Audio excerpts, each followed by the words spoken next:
We think of spices and silk, but the Silk Road was never just about goods. It was a massive superhighway for ideas, for beliefs, diseases, and mathematics that changed the world forever. Get ready to travel back to an era where empires rose and fell purely on who controlled the water, the salt, and the rumor. It's easy to think of the Silk Road as simply a path for luxury goods, but its birth was driven by something far more primal, urgent necessity. To understand this mighty network, you have to picture the early Han Dynasty in China, a civilization rich yet constrained by the geography surrounding it.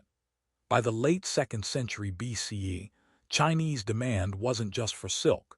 They needed potent horses from the western regions, essential mounts for their military might. This vital requirement prompted a monumental venture westward. In 138 BCE, Zhang Qian, an imperial envoy, was dispatched out of the comfortable cradles of civilization and into the harsh unknown. His arduous journey through treacherous deserts and mountain passes, though deeply perilous, was the crucial catalyst. It wasn't just his physical survival that mattered. It was the deep knowledge he brought back, maps, cultures, and crucially, confirmation of what lay beyond the formidable barriers. These initial explorations transformed a series of sporadic local trails into an international conduit, fundamentally linking east and west for centuries to come. But to only think of silk and gold is to miss the sprawling, vibrant heart of this network. The actual trade was far lusher, carrying goods that were utterly essential for survival. Imagine wagons laden not just with Chinese brocades crossing into Parthian lands, but also bulky crates of iridescent Roman glassware, detailing exquisite scenes that made even today's crafts look simple by comparison.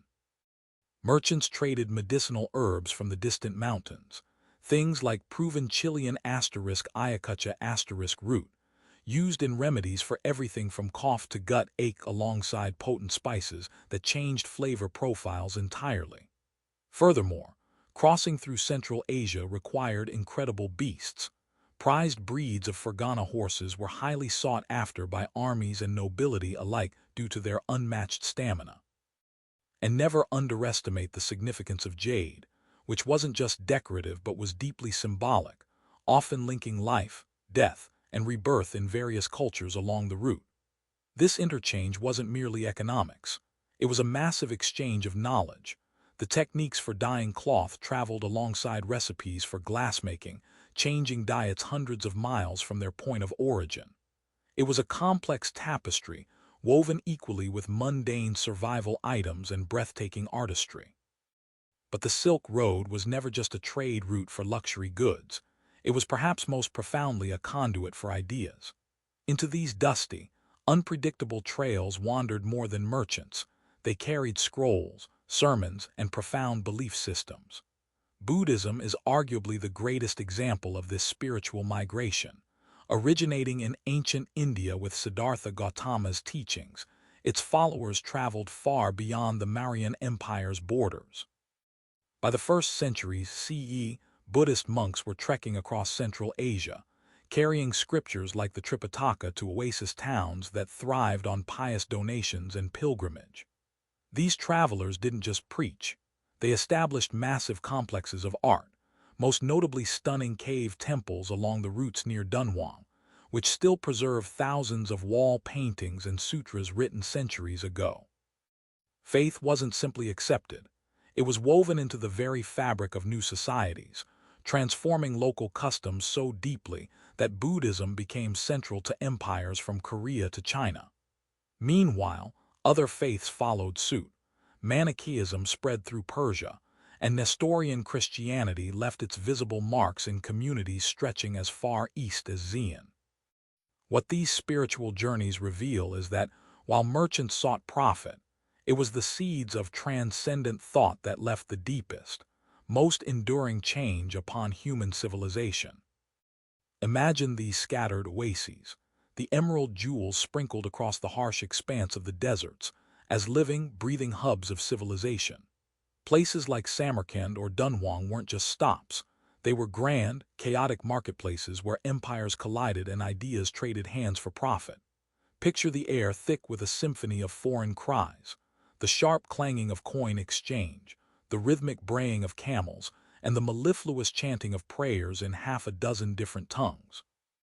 From the Roman legions, heavy sandals came merchants carrying glassware, while further east traveled scholars exchanging Sanskrit texts for exquisite Chinese porcelain. Here, the cargo was never just silk. It included spices from India that ignited life into bland meals, potent medicinal herbs from Persia, and even slaves who became vital parts of these itinerant economies. It required a unique blend of grit and diplomacy to survive in these transient settlements, demanding alliances with everything from local nomadic tribes to powerful Sogdian merchant families. This constant crucible of cultures meant nothing remained truly pure or unknown. Every visitor left their mark, ensuring that the passage of goods was always accompanied by the movement of art, philosophy, and belief itself. But let's be clear about one thing before we talk about silks and spices. Life on this vast network was anything but glamorous. The Silk Road wasn't a luxury tour. It was a gauntlet that demanded not only incredible endurance but sheer luck, often surviving decades of intense danger. Imagine trekking across the towering Pamir Mountains, a place so unforgiving that blizzards could trap you for weeks, turning simple survival into an agonizing lottery. Bandits weren't just an occasional problem.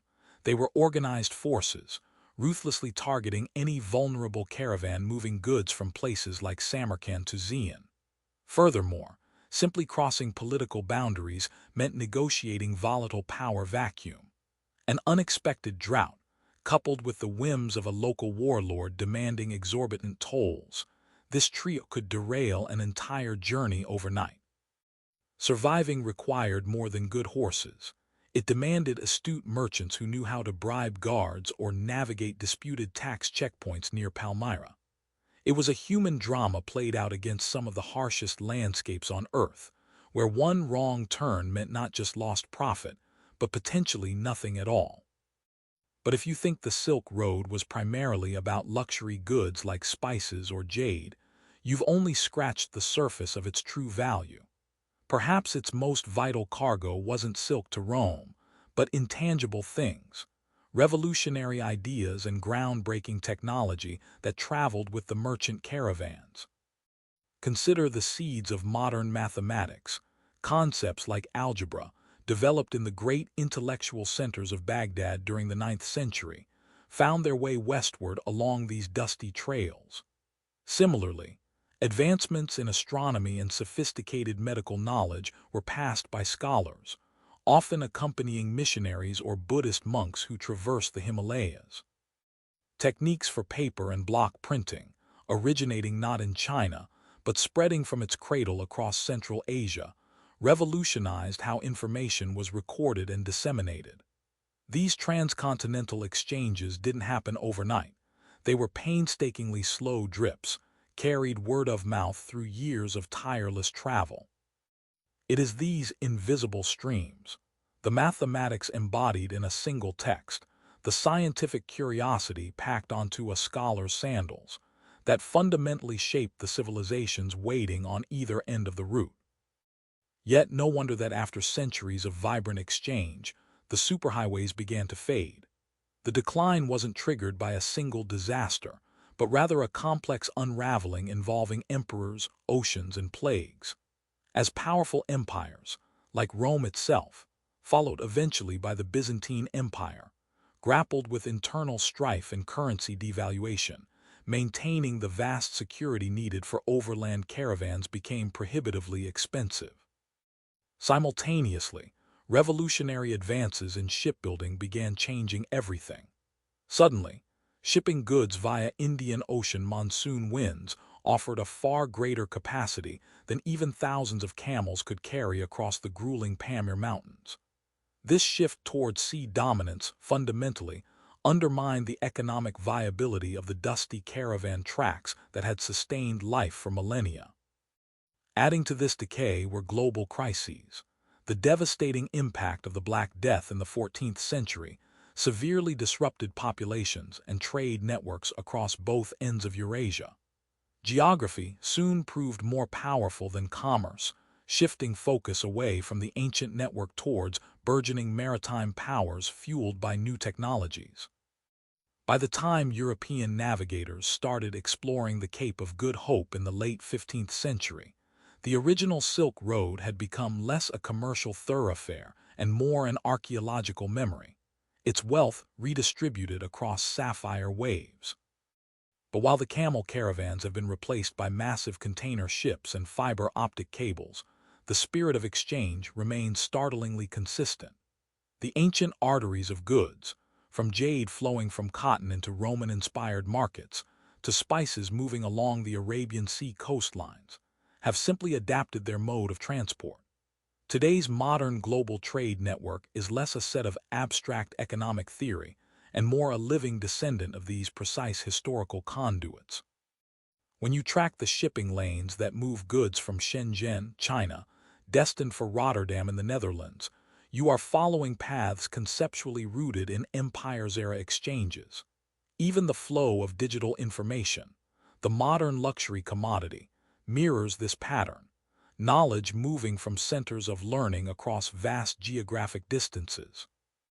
Consider today's massive Belt and Road Initiative, a geopolitical endeavor that is almost a spiritual echo of the Silk Roads themselves, reconnecting East Asia with Europe through rail and infrastructure built on historical principles. The merchants of 2024 are not using silken threads or hammered gold coin, it's smartphones and circuit boards, but the fundamental human impulse to connect distant communities for mutual benefit has never changed. This enduring global interconnectedness proves that history is not a closed book. It's merely the deepest draft informing our current chapter. The Silk Road reminds us that history is never linear, it's always interconnected. It was more than just trade, it was humanity connecting to itself. The next time you see something global, remember the forgotten footsteps and brilliant minds that first lit the way.